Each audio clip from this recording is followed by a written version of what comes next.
Bom dia, gente. Feliz sábado.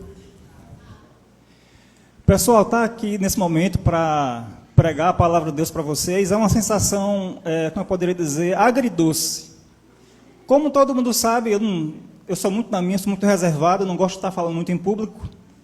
Mas, ao mesmo tempo, tratar, lidar, estudar a palavra de Deus é sempre um deleite. Então, que Deus nos abençoe nessa manhã. Agora, Daniel, tu não tem coragem de pregar esse sermão aqui hoje não, viu? Quando eu peguei para pegar essa carta de Tiatira, eu não lembrava, gente, como era, dos detalhes. Rapaz, a mais longa e a mais dura. Pessoal, vocês que estão aqui nos visitando pela primeira vez, tá? Não é sempre que vocês vão ouvir esse tipo de mensagem que vai ser aqui hoje, não. Voltem outras vezes, tá? Voltem. É porque a gente está numa série. A gente está numa série estudando as 7 cartas do Apocalipse. E hoje a gente vai lidar com a carta de Tiatira. Que se você for ler depois, e a gente vai ler agora, é complicado. Vamos primeiramente orar a Deus para que Ele nos capacite. Senhor nosso Deus, bondoso Pai, obrigado, Senhor, porque o Senhor nos dá a oportunidade de termos a Tua palavra em mão, Senhor. É a Tua palavra que nos alimenta, é a Tua palavra, meu Deus, que nos ensina toda a Tua vontade, Pai. Que Teu Espírito Santo, nesse momento, abra o nosso coração. Teu Espírito Santo toque em cada um de nós. Teu Espírito Santo, meu Deus, fale aos nossos ouvidos e que nós possamos ouvir, meu Pai. Fica conosco, em nome de Jesus. Amém. O título da mensagem de hoje é a mensagem de Jesus às igrejas que toleram falsos pregadores, falsos mestres, que ensinam os membros a relativizar a santidade. Quando a gente lê o texto agora, eu peço que vocês abram a Bíblia de vocês em Apocalipse, capítulo 2, do 18 em diante. Antes disso, tá, essa mensagem é tão, digamos assim, contracultural, tão diferente, essa mensagem de Jesus aqui, que eu quero fazer um disclaimer, eu quero fazer uma introdução para isso. Quem aqui já ouviu aquela frase, Jesus é um cara legal, quem prejudica é o fã-clube? Né? É muito comum, Jesus é um cara legal, que prejudica às vezes é o fã-clube. E essa frase diz muito sobre os cristãos hoje. Legalismo, moralismo, hipocrisia, tradições humanas que mais escravizam do que ajudam as pessoas a seguir a Jesus, que na verdade são um desserviço para o reino. Isso é muito comum. Então, de fato, o fã-clube que as pessoas se referem lá fora são os cristãos, né? Isso é verdade, isso acontece demais. Mas é muito provável que as pessoas que falam isso, muito provável que, ou todas, praticamente todas, nunca leram tudo que Jesus falou e ensinou e fez. Porque, por exemplo, eu acho que essas pessoas que falam que Jesus é um cara legal, elas têm na cabeça que Jesus é aquele paz e amor, sempre simpático, e sempre misericordioso e bondoso, o tempo inteiro, sem parar. Incondicionalmente, sempre assim. Mas vamos ler agora essa carta a Tiatira, e que, para quem não sabe, todas essas cartas são o próprio Jesus falando. Jesus, ele não falou só aquilo que está lá nos 4 evangelhos, Mateus, Marcos, Lucas e João. Isso aqui são cartas que Jesus também deu para os pastores dessas igrejas falarem e ensinarem na igreja deles. Tá, vamos ler lá a partir do verso 18. Ao anjo da igreja em Tiatira escreve: assim declara o Filho de Deus, cujos olhos são como chama de fogo e os pés como bronze reluzente. Conheço as tuas obras, o teu amor, a tua fé, o teu serviço, a tua perseverança, bem como sei que estás servindo muito mais agora do que no princípio. No entanto, tenho contra ti o fato de tolerares Jezabel, aquela mulher que se diz profetiza, porém com seus ensinos ela induz meus servos à imoralidade sexual e a comerem alimentos sacrificados aos ídolos. Concedi-lhe tempo para que se arrependesse da sua prostituição, mas ela não quer arrepender-se. Portanto, eis que farei adoecer e enviarei grande tribulação sobre aqueles que com ela cometem adultério, a não ser que se arrependam das suas más ações. Matarei os seus seguidores dessa mulher, e todas as igrejas saberão que eu sou aquele que sonda mentes e corações, e, portanto, retribuirei a cada um de vós de acordo com as vossas obras. Todavia, aos demais que estão em Tiatira, e que não seguem a doutrina dessa mulher, e não aprenderam, como eles costumam falar, os profundos segredos de Satanás, afirmo, não colocarei outra carga sobre vós. Tão somente apegai-vos com firmeza ao que tendes, até que eu venha. Ao vencedor, aquele que permanecer nas minhas obras até o fim, eu lhe darei autoridade sobre as nações. Ele as governará com cetro de ferro e as reduzirá a pedaços como se fossem vasos de barro. Eu lhe concederei autoridade semelhante à que recebi de meu Pai. Também lhe darei a estrela da manhã. Aquele que tem ouvidos, ouça o que o Espírito diz às igrejas. Isso aqui, gente, é Jesus que está falando. Essa mensagem aqui de Jesus, essas palavras de Jesus, são completamente contraculturais. As pessoas que lá fora muitas vezes falam assim, não, Jesus é um cara legal, o fã-clube é que atrapalha.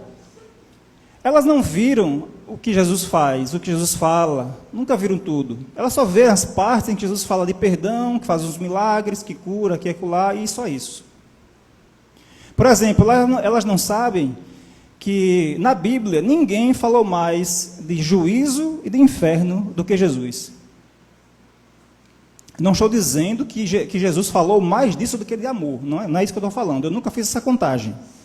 Mas se você for ver dos personagens bíblicos e dos autores bíblicos, desde o Antigo Testamento até o Novo, ninguém falou mais vezes sobre a ira de Deus e sobre o inferno do que Jesus. Essa mensagem não atrai multidões, e a visão que as pessoas têm de Jesus aí fora, não é essa visão completa, eles têm uma visão parcial de Jesus. Primeiramente, olha o que diz o verso, vamos agora ver verso a verso, olha o que diz o verso 18.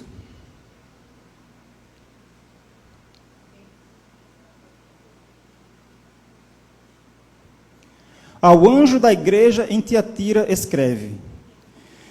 A primeira vez em que Jesus, na verdade, Jesus só falou de igreja nos evangelhos 2 vezes. A primeira delas, que ele falou como a igreja deveria ser, está lá em Mateus 18, do 15 ao 20. E lá o que ele diz é o seguinte, olha o que Jesus fala. Se o seu irmão pecar contra você, vai e repreenda em particular. Se ele ouvir, você ganhou o seu irmão.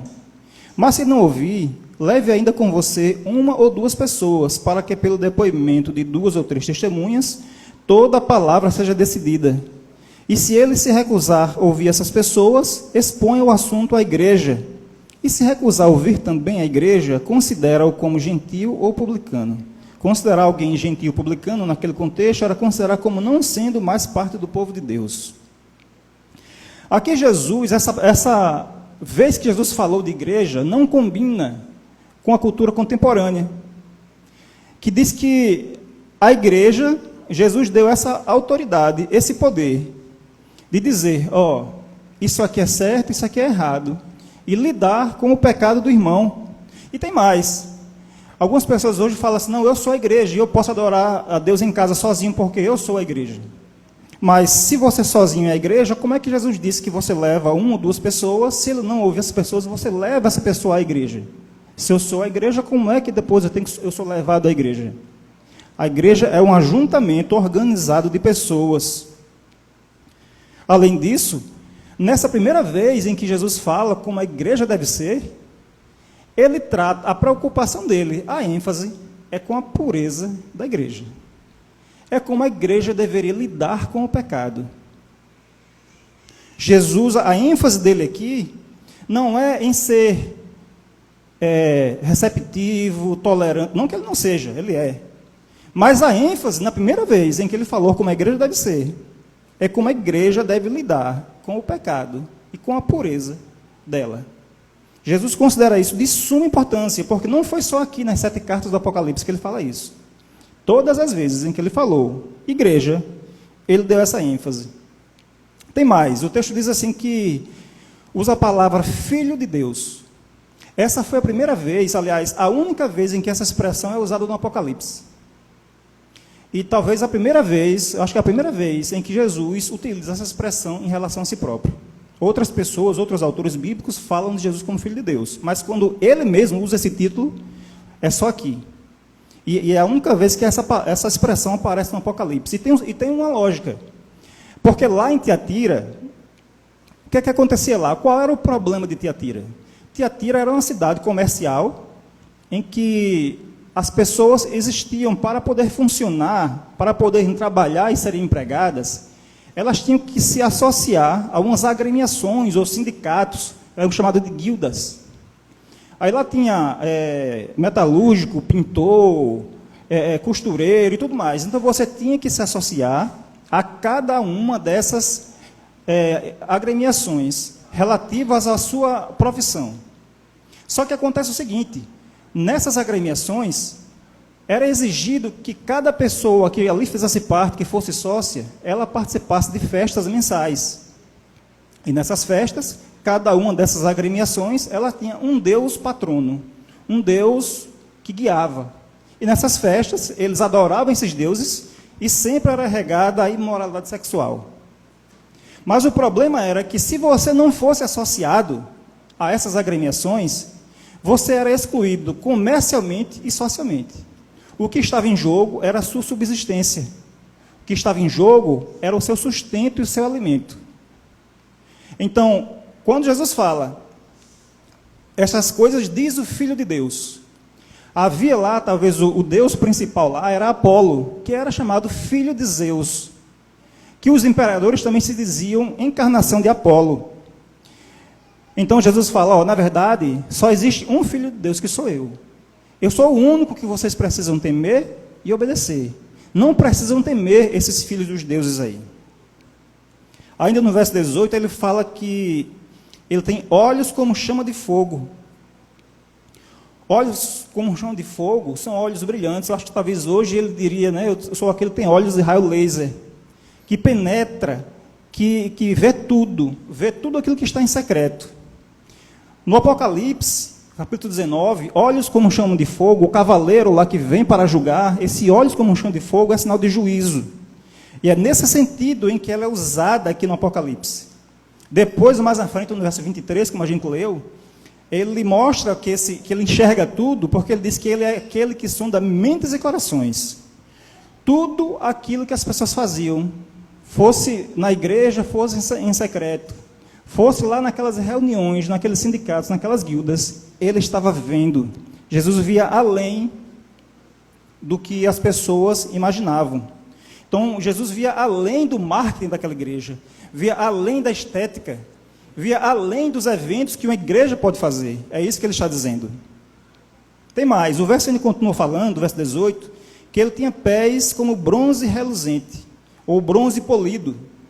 Tiatira também era conhecida por uma cidade que produzia de metalúrgicos, em que produzia esse metal polido, esse bronze polido. E essa imagem de pés de ferro, pés de metal, relembra justamente Daniel 2, Daniel 7, em que o ferro era um símbolo de poder, de força para esmagar os seus adversários, seus inimigos. Claramente, a linguagem de Jesus aqui é de juízo. No verso 19, ele continua falando, Conheço as obras que você realiza. E olha só que coisa boa. O seu amor, a sua fé, o seu serviço, a sua perseverança e as suas últimas obras, mais numerosas que as primeiras.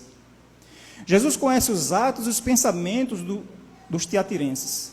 Ele sabe de tudo que ele faz. E aqui ele elogia. Veja, à primeira vista, essa igreja era uma igreja perfeita.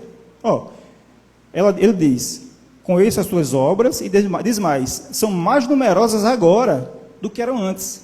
Há um contraste direto com a igreja de Éfeso que Vanédia pregou. Enquanto a igreja de Éfeso diminuiu no amor, era forte na doutrina, mas diminuiu no amor, e Jesus repreendeu a igreja de Éfeso por causa disso. A igreja de Tiatira, ela começou bem e melhorou, aumentou ainda mais a sua caridade, a sua receptividade, o seu acolhimento ainda mais. Aos olhos humanos, ou aos olhos da cultura contemporânea, essa é a igreja perfeita, é a igreja ideal, a igreja que todo mundo almeja, é a igreja que você levaria seus amigos para lá. Mas Jesus, ele disse que isso não era suficiente. Para ele, segundo mostra o versículo 20, diz assim: tenho, porém, contra você o fato de que você tolera esta mulher Jezabel, que se declara profetisa, que ela não somente ensine, mas seduz os meus servos a praticar a prostituição e a comer coisas sacrificadas a ídolos. Tenho, porém, contra você. O que Jesus fala em seguida, o que é que ele tem contra Tiatira, é completamente inaceitável nessa cultura que vivemos pós-moderna. Porque ele diz que o que ele tem contra Tiatira é o fato dela tolerar. Tolerar, ou tolerância, talvez seja exatamente o valor mais elevado da cultura contemporânea. Mas Jesus disse que esse era justamente o pecado de Tiatira, que ela era tolerante demais. Ela queria ser mais tolerante do que Jesus. Não tem aquela história que o pessoal fala, né, do pessoal que quer ser mais católico do que o Papa, né? Pronto. Tem pessoas hoje que repreenderiam Jesus por ter dito palavras como essa. Ah, Jesus, você não tem amor não? Que é isso? Como é que você fala assim desse jeito? Jesus, o próprio amor, quem define o que é misericórdia. Ele está dizendo que existe um tipo de tolerância que é uma tolerância demoníaca. Existe um tipo de tolerância que, na verdade, não é tolerância, é infidelidade. É o que Jesus está dizendo para a igreja de Tiatira, que a igreja de Tiatira, ela tolerava uma pregadora, um mestre, uma líder, que ensinava as pessoas que você poderia praticar imoralidade sexual e que Jesus não se importava com isso. E veja, poderia até ter muitas desculpas. As pessoas poderiam dizer, mas rapaz, não, Deus não vai se importar com isso não, é a tua subsistência, tu vai passar fome? Tu vai passar necessidade? Tem que ir lá mesmo para esses grêmios lá, para essas associações, esses sindicatos e participar mesmo. O que importa é que a sua cabeça não está ali. Participa lá, não importa não se tem prostituição, imoralidade sexual, fornicação, não importa, isso é besteira. Faz de conta que não está vendo. E participa lá e come lá do sacrifício aos deuses e se ajoelha lá, não tem problema não, porque isso aí Deus sabe, Deus é misericordioso. A mensagem de Jesus é exatamente o oposto disso. Ele está dizendo que esse era o pecado da igreja de Tiatira. Então, e veja, e Jesus repreende não só Jezabel e seus seguidores, mas ele também repreende a igreja que tolera essas pessoas. Porque havia, digamos assim, 3 tipos de pessoas lá, 3 classes de pessoas. Havia aqueles que são fiéis, que a gente vai ver mais à frente. Havia aqueles que tinham sido influenciados por Jezabel, e havia aqueles mais íntimos, a própria Jezabel e os mais íntimos. Jezabel era a falsa mestre, e havia aqueles que meio que estavam lá inclinados para ela, e aqueles que eram fiéis. Mas Jesus repreende a igreja inteira, inclusive os fiéis. Então Jesus está dizendo que devemos nos preocupar com o púlpito da igreja, porque essa mulher ela ensinava, quem ensinava eram os líderes, eram os mestres na igreja.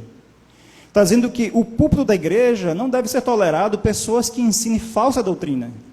Hoje em dia, é muito comum as pessoas menosprezarem a importância da doutrina bíblica, que é nada mais, nada menos do que o ensino bíblico, né? Tudo aquilo que a Bíblia ensina sobre um assunto é doutrina, né? Assim, algumas pessoas têm dificuldade de entender, porque tem algumas igrejas que falam assim, culto de doutrina, é só assim, culto sobre usos e costumes, né? Sobre, sei lá, roupa e tudo mais. Mas doutrina é tudo aquilo que a Bíblia ensina, por exemplo, sobre Deus, quem é Deus, sobre a Trindade, justificação pela fé, qualquer ensino, coisa que a Bíblia ensina, de Gênesis a Apocalipse, que você vê o que ela fala, é uma doutrina.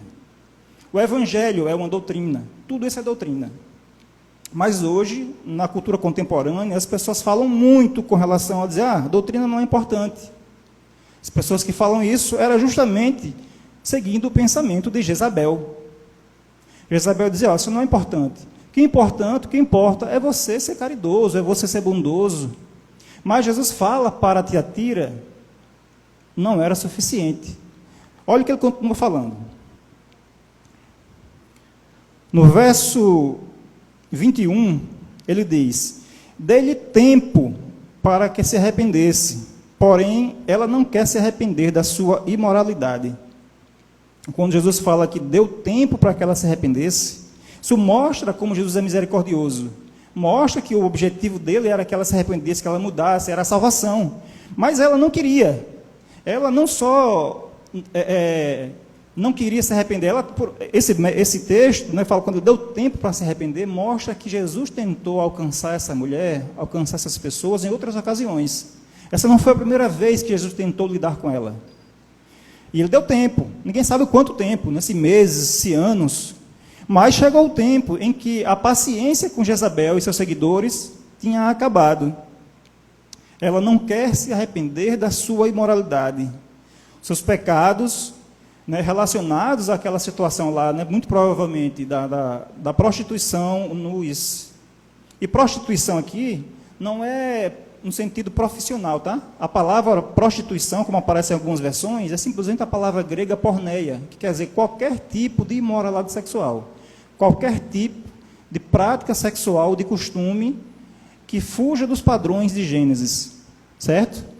Envolve fornicação, pornografia, tudo isso, tá? Aí Jesus fala no versículo 22, eis que farei com que ela fique acamada, e trarei grande tribulação aos que com ela adulteram, caso não se arrependam das obras que ela incita. Veja só que ironia, né? Enquanto Jezabel utilizava a cama como um seu instrumento de prazer, agora Jesus vai fazer com que essa cama seja agora seu instrumento de dor. Ela será acamada. Essa ser colocada numa cama é a ideia de uma doença grave na Bíblia. John Stott, né, comentando sobre esse texto, ele fala o seguinte, a cena de sua maldade, a cama, será a cena do seu juízo. Seu leito de pecado se tornará um leito de sofrimento. Os prazeres do pecado darão lugar às dores da aflição. John Paulin, ele diz que muitas vezes Deus, né, ele deixa que o pecado corra, né, e colha seu fruto natural. Mas quando Deus acrescenta um julgamento, ele muitas vezes é irônico e proporcional. Né? É muito interessante como Jesus lida com essa questão. Aí alguns podem se perguntar nos dias de hoje, mas Jesus pune com doença? Ainda hoje? Isso existe? Sim, gente. Basta lembrar do caso de Ananias e Safira, lá em Atos capítulo 5.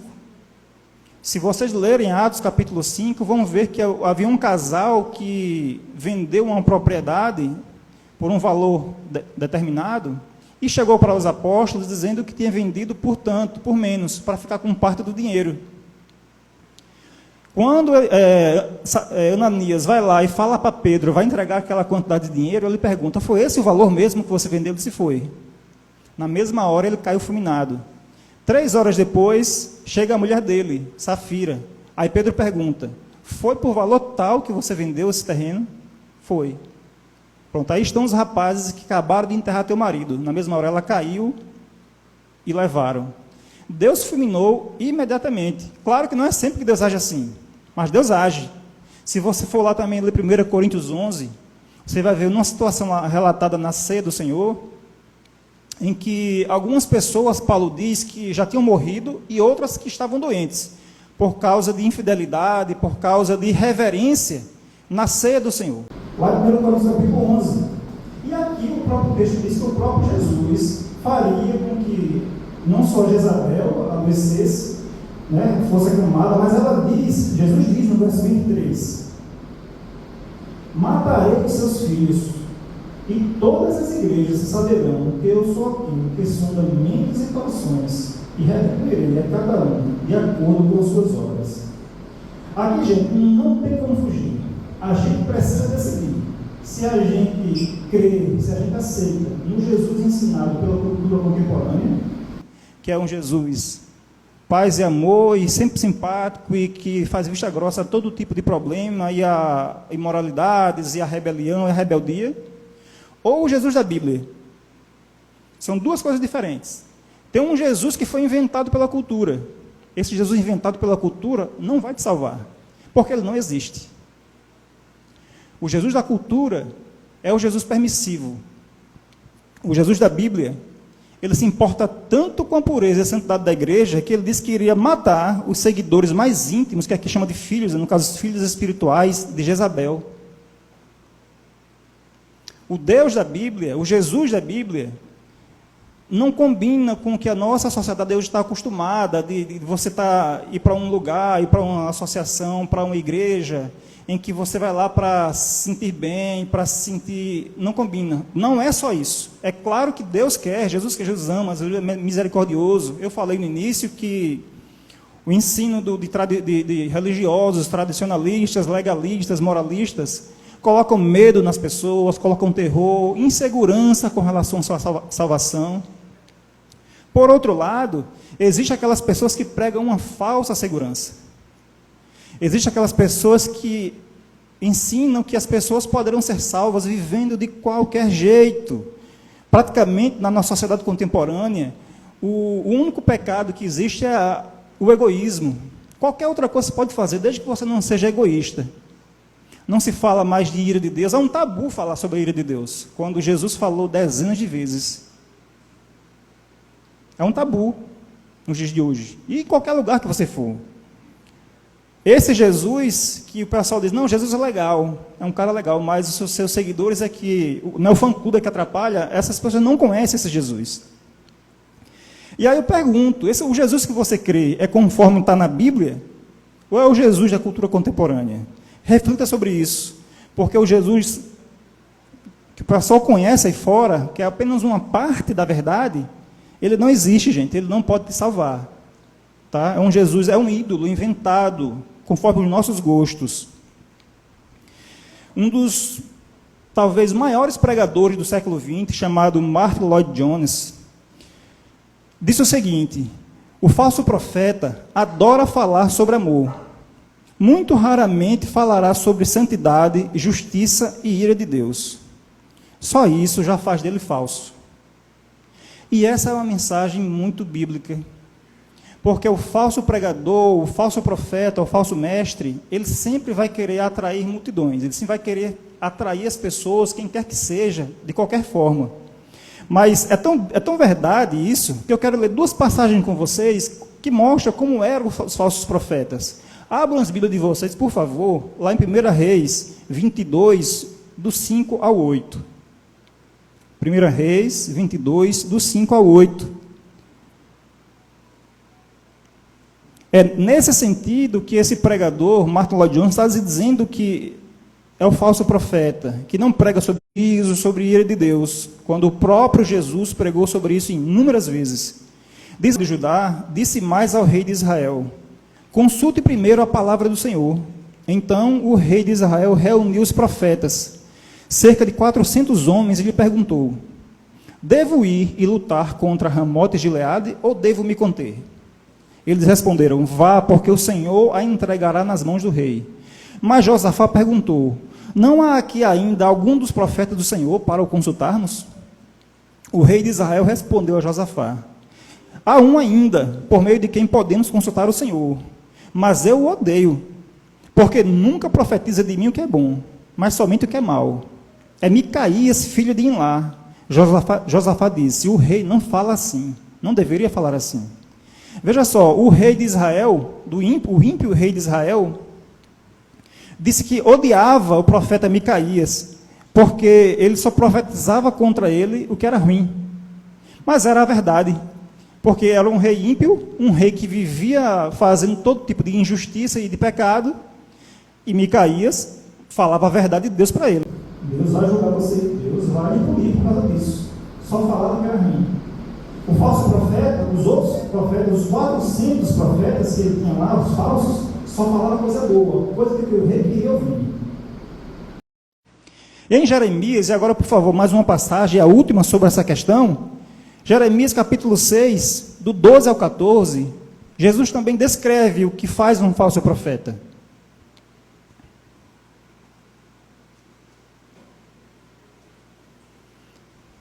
Jeremias, capítulo 6, do 12 ao 14, diz assim: as suas casas serão entregues a outros, os campos e também as mulheres, porque estenderei a mão contra os habitantes desta terra, diz o Senhor. Porque desde o menor deles até o maior, cada um se dá a ganância, e tanto o profeta como o sacerdote usam de falsidade. Como eles usam de falsidade? Curando superficialmente a ferida do meu povo, dizendo, paz, paz, quando não há paz. Deixar de advertir as pessoas sobre seus pecados, sobre juízo e sobre condenação, é a pior das maldades que você pode fazer. As pessoas acham que não falar sobre o pecado das pessoas, sobre se omitir dos pecados, dos erros, é você ser caridoso, você ser amoroso, misericordioso. De acordo com Jesus, essa é a função do falso profeta. Essa é a função do falso mestre, que não se preocupa com as pessoas que vão se perder. Estão colocando na cabeça dos outros uma ilusão. Estão dizendo que as pessoas serão salvas, independentemente de como elas vivem suas vidas no dia a dia. Corromper o evangelho dessa forma é uma das piores coisas que a igreja pode fazer. Dar falsa segurança às pessoas é uma maldade terrível. Então, o falso profeta, o falso líder, o falso mestre, não gosta de doutrinas bíblicas, ou de falar sobre santidade, e tem até repulsa, às vezes, de falar sobre a ira de Deus. E muitos desses falsos profetas, esses falsos mestres, falam dessa forma, pregam assim, em nome do amor. É curioso, não é muito irônico isso. Porque é em nome do amor que eles pregam assim. Mas que amor é esse que deixa as pessoas caminharem para o inferno? Que amor é esse que deixa as pessoas indo para o abismo e não avisa? Essa é a mensagem que Jesus está passando para a igreja de Tiatira, que toleravam essa mulher, toleravam essa profetisa. E aqui, gente, não se sabe exatamente qual era o nome dessa mulher, tá? Muito provavelmente, esse foi o nome dado pelo próprio João, ou pelo próprio Jesus, a essa falsa profetisa, porque existia uma mulher chamada Jezabel, esposa do rei Acabe, que levou o povo de Israel à idolatria desenfreada. Quando introduziu no culto, ela era uma pagã, que se casou com o rei de Israel, e introduziu lá em Israel a adoração a Baal e a Astarote, em que tinha lá muita imoralidade sexual. Então, muito possivelmente, o objetivo, como elas são parecidas, como ela faz a mesma coisa, essa mulher aqui em Tiatira, então há esse paralelo. Porque era muito difícil alguém pegar e colocar o nome de alguém, de uma mulher, de uma filha de Jezabel, né? É um nome muito infame para alguém querer colocar numa pessoa assim. Então, esse cristianismo, né, as pessoas, muitas vezes, esses líderes, esses mestres, quando falam de Jesus, de amor e tudo mais, eles estão muitas vezes só usando palavras bíblicas, palavras cristãs. Mas o que eles creem, na verdade, não é em Jesus de verdade, não é amor. Eles acreditam apenas nos seus próprios sentimentos, que é uma religião secular, que é a sua própria experiência, não é o que a Bíblia diz. Não existe nenhuma passagem bíblica em que Jesus defina amor como aceitação ou acolhimento incondicional. Em toda a Bíblia, Jesus ensina que devemos discernir e aprovar apenas o que Ele quer. A ênfase em supostas experiências de deslumbramento com o sagrado está no centro do cristianismo liberal dos dias de hoje.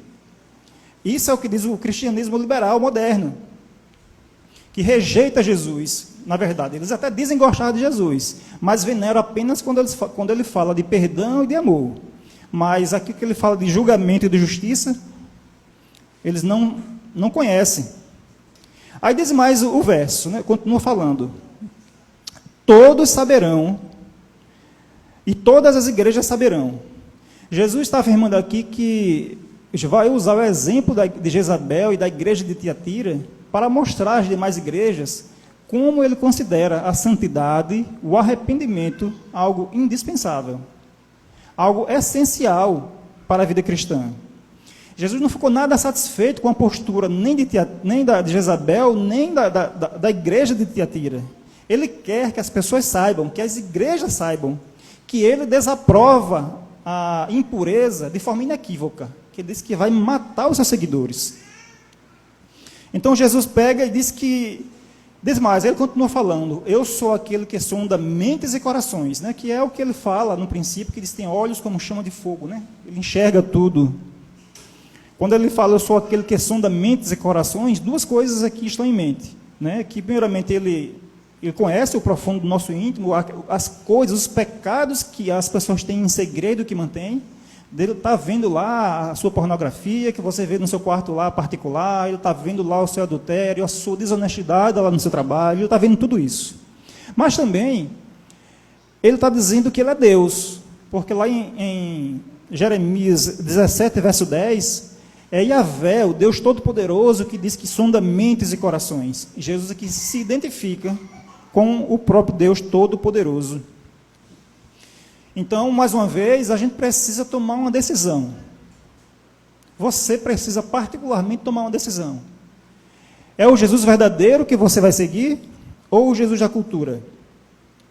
Ou o Jesus inventado por muitos religiosos, muitos crentes nos dias de hoje, que aceita tudo, que redefine o Evangelho como sendo simplesmente a aceitação generalizada, quando, na verdade, na Bíblia, o Evangelho é perdão dos pecados, livramento da ira de Deus.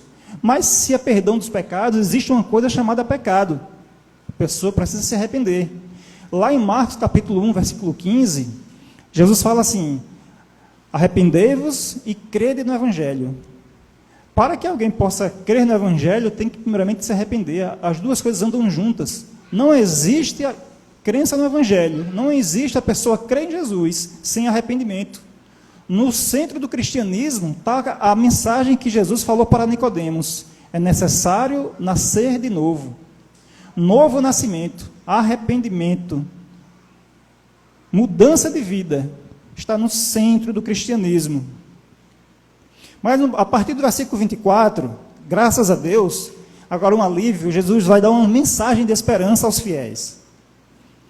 Digo, porém, aos demais de Tiatira, a todos aqueles que não seguem essa doutrina e que não conhecem ou não conheceram, como eles dizem, as coisas profundas de Satanás, não porei outra carga sobre vocês.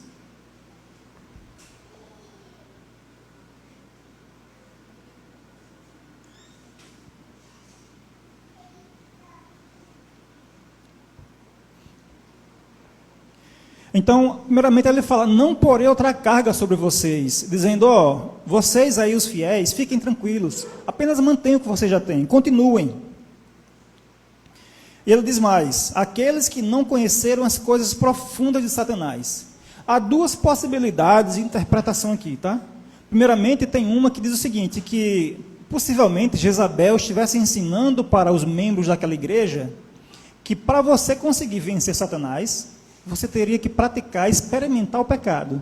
E assim você conheceria os planos de Satanás e teria mais força para vencê-lo depois. Ou, na verdade, Jezabel e seus seguidores falavam que o que eles ensinavam eram as coisas profundas de Deus. Mas que Jesus aqui, ironicamente, inverte e diz que, na verdade, eram as coisas de Satanás. Aí fala, né, não porei outra carga sobre vocês. Quando ele diz isso, ele está falando que não haverá mais mandamentos para aqueles fiéis de Tiatira, não haverá mais regras, basta eles seguir aquilo que eles já sabiam. E o que é que eles já sabiam? O verso 25 fala que, tão somente conservem o que vocês têm. Esse verbo, conservar o que vocês têm, é usado na Bíblia para conservar as doutrinas bíblicas ensinadas, que eles já conheciam. Simplesmente conservar a verdade que eles já tinham. Não haveria coisa nova, não haveria um peso a mais. Onde vocês estão, apenas conservem as verdades doutrinárias que vocês já conhecem e continuem assim, até que eu venha. Esse até que eu venha, né, nessa parte Jesus está apontando que, na verdade, a solução última e definitiva do sofrimento, da opressão, da exclusão social que os tiatirenses viviam lá, da exclusão do comércio, na verdade, definitivamente, isso só acabaria na vinda de Jesus.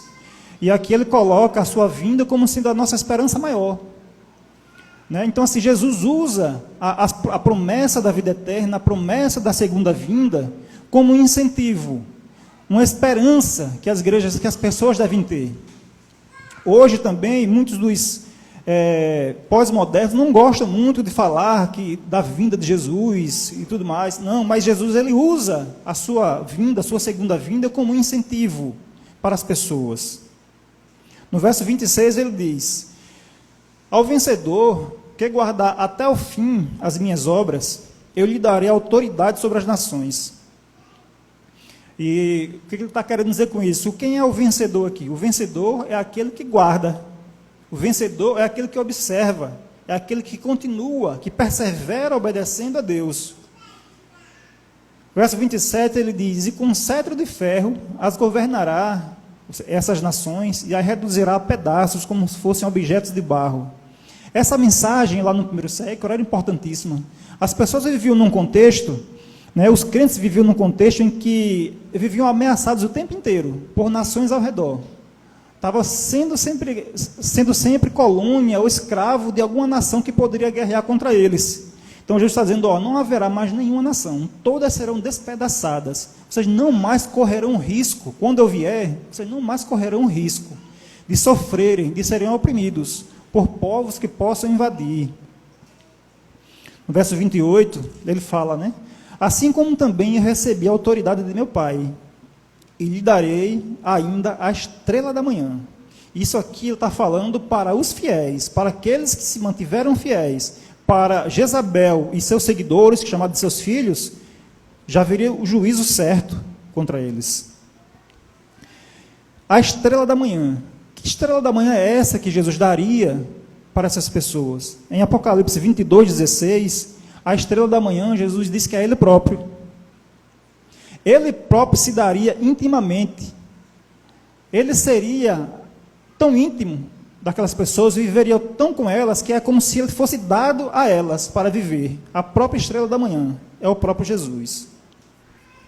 Por fim, o verso 29 conclui a mensagem de Jesus dizendo: quem tem ouvidos, ouça o que Jesus diz às igrejas.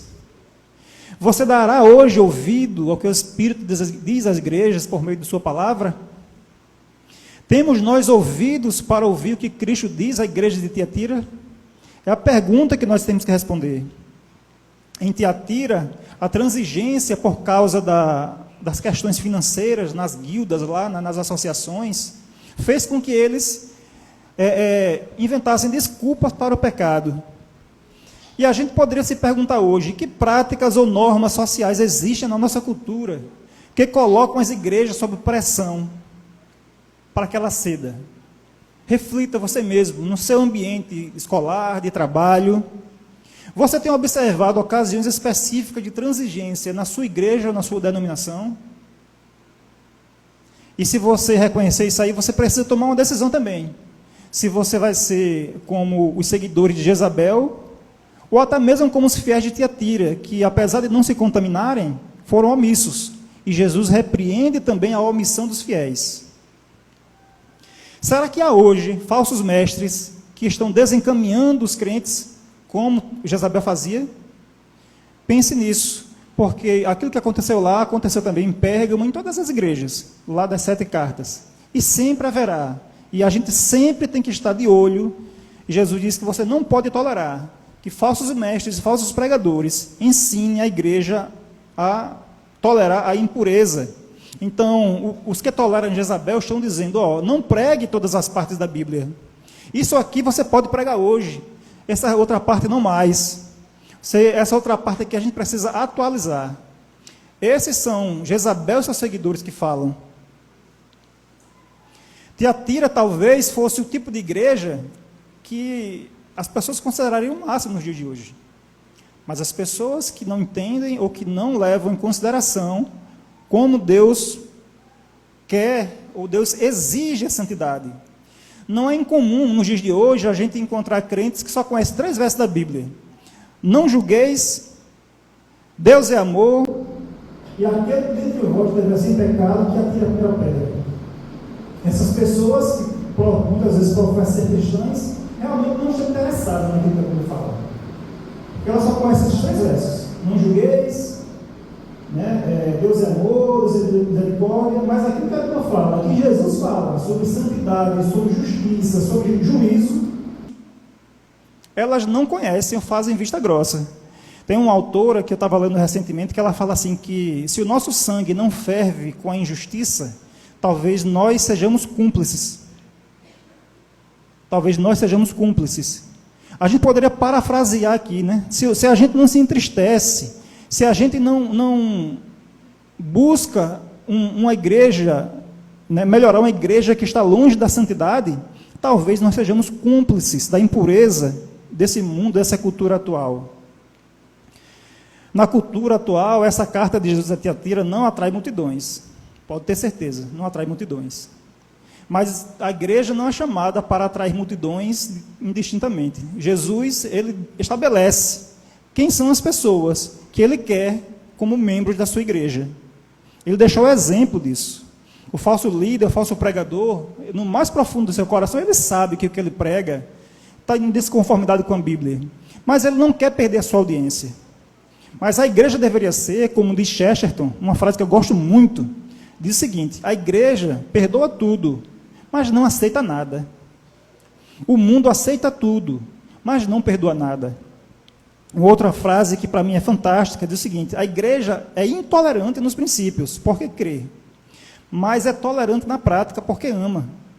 Os inimigos da igreja são tolerantes nos princípios, porque não creem, mas são tolerantes na prática, porque não amam. Então aqui a gente pode pensar, irmãos, a gente pode refletir, tá? Aí a gente leva para casa para a gente finalizar isso aqui. Cuidado com o que você anda ouvindo. Cuidado com as pessoas que estão apenas massageando o seu ego inflado, o seu coração inflado. Obedeça a Jesus, a mensagem de Jesus, a carta de Tiatira, e lute contra o falso ensino. Não se omita. Não se deixe seduzir por mero discurso de quem gosta de sinalizar virtude e falsa tolerância, ou uma tolerância demoníaca, que foi a tolerância dos tiatirenses aqui com Jezabel, e que Jesus condena isso. Persevere na obediência e busca constante de pureza e santidade, mesmo que todos ao seu redor sejam falsos crentes que ensinem o contrário. Nós devemos amar o que Jesus ama. Foi aí que Éfeso falhou. E devemos odiar o que Jesus odeia. Foi aí que Tiatira falhou. Jesus ordenou o cuidado zeloso pela doutrina como um dos remédios do Evangelho, sem o qual nossa santificação irá se afrouxar. Será que nós queremos tomar o remédio que Jesus ordenou para que a gente pudesse andar na linha? É o que Jesus diz aqui, que a doutrina verdadeira estava sendo suplantada pela falsa doutrina de Jezabel. Jesus, uma outra coisa que fica clara aqui nessa carta, usa vários meios de incentivar as pessoas à perseverança. Vários meios. E que hoje as pessoas não gostam de falar. Nessas cartas, Jesus ele incentiva a igreja por meio de promessas do céu, de salvação, de vida eterna, mas ele também incentiva por meio de ameaças. Veja, quem ameaçou aqui Jezabel de acamá-la não foi Satanás, não. Foi Jesus que prometeu, que disse que iria fazê-la acamar. Foi Jesus que disse que iria matar os seguidores dela, não foi Satanás, não.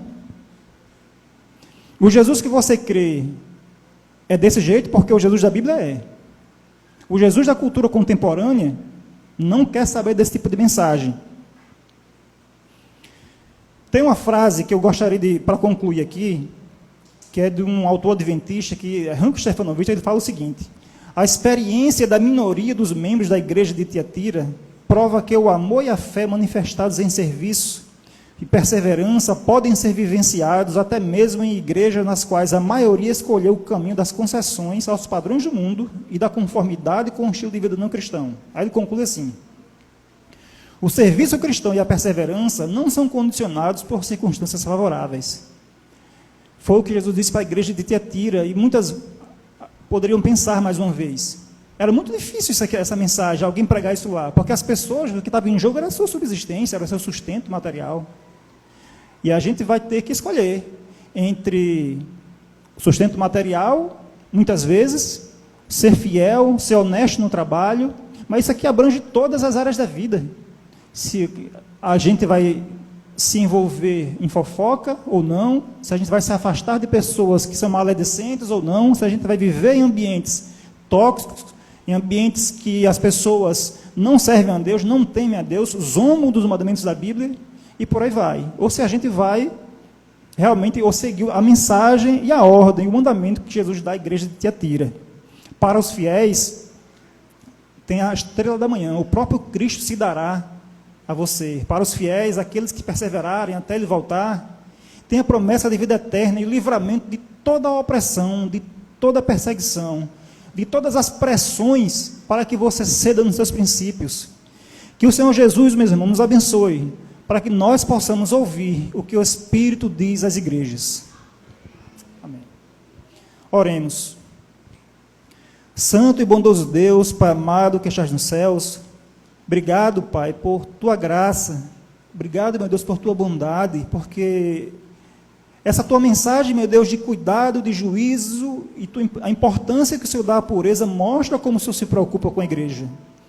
Quem se preocupa com os outros, meu Deus, preza pelo seu bem maior, que é a vida eterna, e não por mero conforto temporário e terreno aqui, mera satisfação pessoal aqui, Senhor, nesse mundo pecaminoso. Nos ajuda, meu Deus, a não darmos mau testemunho, como os moralistas, como os legalistas, como os hipócritas muitas vezes dão lá fora. Que nós não sejamos parte desse grupo de hipócritas, mas também, Senhor, que nós não sejamos parte dessa igreja complacente, que passa a mão, que faz vista grossa, ou até que incentiva as pessoas a viverem em imoralidade sexual, viverem vidas erradas que o Senhor desaprova. Nos ajuda a entendermos, a darmos a importância àquilo que o Senhor dá importância, darmos importância à santidade como o Senhor dá, em nome de Jesus, amém.